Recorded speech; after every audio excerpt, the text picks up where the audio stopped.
বিসমিল্লাহির রহমানির রহিম। আসসালামু আলাইকুম। আজ 2 আগস্ট। যদি পিছনে তাকাই 1 বছর আগে 2024-এ এই দিনের স্মৃতির কথা মনে হলে আতঙ্কে শিহরণ জাগে। আজকের আজকের দিনে আমার 3 ছেলে এই আন্দোলনের সাথে প্রতিদিনই তারা যেত। আজকেও পূর্বের ন্যায় বললাম, বাবা এই আন্দোলনে যেও না, কারণ ইতিমধ্যে অনেক ছাত্র জনতা ফ্যাসিস্ট শেখ হাসিনার নির্দেশে গুলিতে হত্যা করা হয়েছে। তারা কথা শোনে না। বাধ্য হয়ে ছেলেদের সাথে এই আন্দোলনের সাথে অংশগ্রহণ করলাম। মনে আতঙ্ক, তারপরেও স্থানীয়ভাবে যারা আওয়ামী লীগের ক্যাডার আছে এরা লাঠিসোঁটা দাও নিয়ে ছাত্রদের পরিবার এবং যারা আন্দোলনে যায় তাদের পরিবার এবং তাদেরকে রাস্তাঘাটে মারার জন্য তারা অনেকে মেরেছে, অনেকে মারার জন্য প্রস্তুত বিভিন্ন পাড়া মহল্লায়। এমন পরিস্থিতিতেও জীবনের মায়া ত্যাগ করে সন্তানদেরকে নিয়ে ইসিবি চত্বর আন্দোলনে অংশগ্রহণ করি। এটা একটা ভয়াবহ, কারণ গুলির সামনে, মৃত্যুর সামনে সবাই যেতে পারে না। এটা একটা ত্যাগ।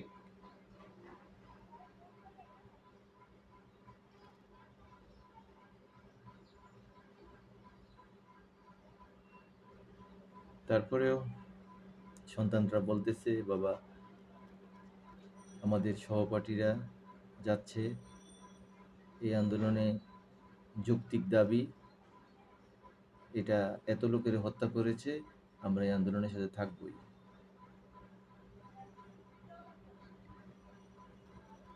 তাদেরও যৌক্তিক দাবি, আমরাও ভয়ভীতির মাঝেও যতটুকু পারি চেষ্টা করেছি।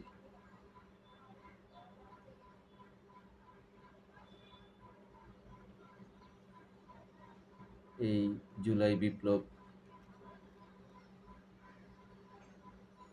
আজ 1 বছর পূর্ণ হলো। এই বিপ্লবকে নিয়ে অনেকেই অনেক কথা বলে। এই বিপ্লবকে অনেকে স্বীকার করতে চায় না। এই বিপ্লবকে অনেকে হৃদয়ে ধারণ করে না। এই নতুন বাংলাদেশকে অনেকে হৃদয়ে ধারণ করে না। আসলে শেখ হাসিনার মতো এই 15 বছর শাসনে উনি যেভাবে প্রত্যেকটা প্রতিষ্ঠানকে নিজের দলীয়করণ, প্রত্যেকটা সেক্টরকে নিজের মতো করে সাজিয়েছিল, ওনাকে এই দেশ থেকে তাড়ানো, বিতাড়িত করা এত সহজ কাজ ছিল না। সবারই ভয় ছিল, যারাই আন্দোলন করছে সবারই ভয় ছিল। এই ভয় নিয়ে মৃত্যুকে জয় করেই এই কাজটা করা হয়েছে। যাই হোক,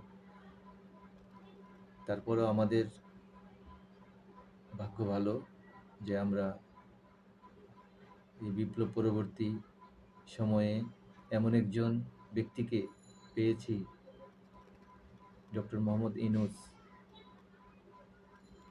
এটা আমাদের অনেক ভাগ্য ভালো, যার হাত ধরে আজকে এমন একটা পরিস্থিতির পরেও দেশটা এখন চলছে, ভালোই চলছে। কারণ যেই দেশের বিপ্লবের পরে প্রত্যেকটা প্রতিষ্ঠানই, নিরাপত্তা বাহিনী সহ প্রত্যেকটা প্রতিষ্ঠানই অনেক সমস্যায় পড়েছিল। সেনাবাহিনীকে শ্রদ্ধা জানাই। এটাকে শুরু থেকেই সুন্দরভাবে এই দেশটাকে কন্ট্রোলে নিয়েছেন এবং এই দেশটা সুন্দরভাবে চলছে।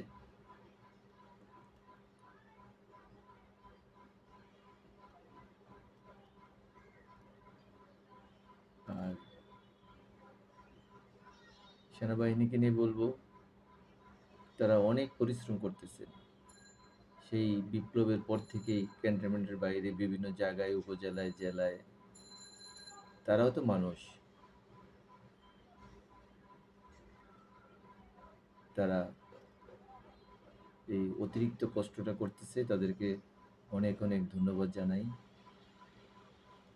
আর অবসরপ্রাপ্ত সেনা কর্মকর্তা এবং জেসিইউ, এনসিইউ সৈনিক মিলে যে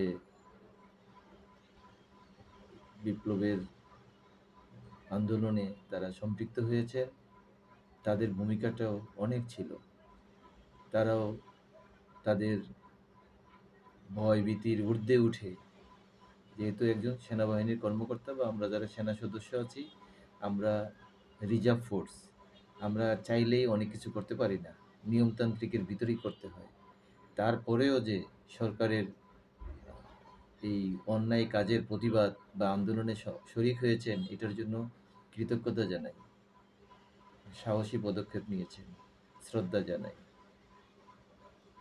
এই আন্দোলনে ছাত্র, সশস্ত্র বাহিনীর সদস্যরা যারা অন সার্ভিস আছেন এবং যারা রিটায়ার্ড পার্সন আছেন, সবাই, জনতা, প্রত্যেকটা ক্ষেত্রেই, রিক্সাওয়ালা, সাধারণ মানুষ, ব্যবসায়ী, প্রত্যেকটা মানুষই এই আন্দোলনে সম্পৃক্ততা হয়েছেন এবং এই আন্দোলন জয় করেছেন। সবারই অবদান, সবার প্রতি ভালোবাসা রইল। এই দেশটা যেন সামনে দিয়ে আরও ভালোভাবে চলে।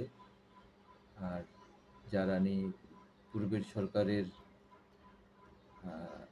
সমর্থনে ছিল, অন্ধবিশ্বাসে আওয়ামী লীগের সমর্থন করেছেন, তারা এখনও বিভিন্নভাবে দেশকে ক্ষতিগ্রস্ত করার চেষ্টা করছেন।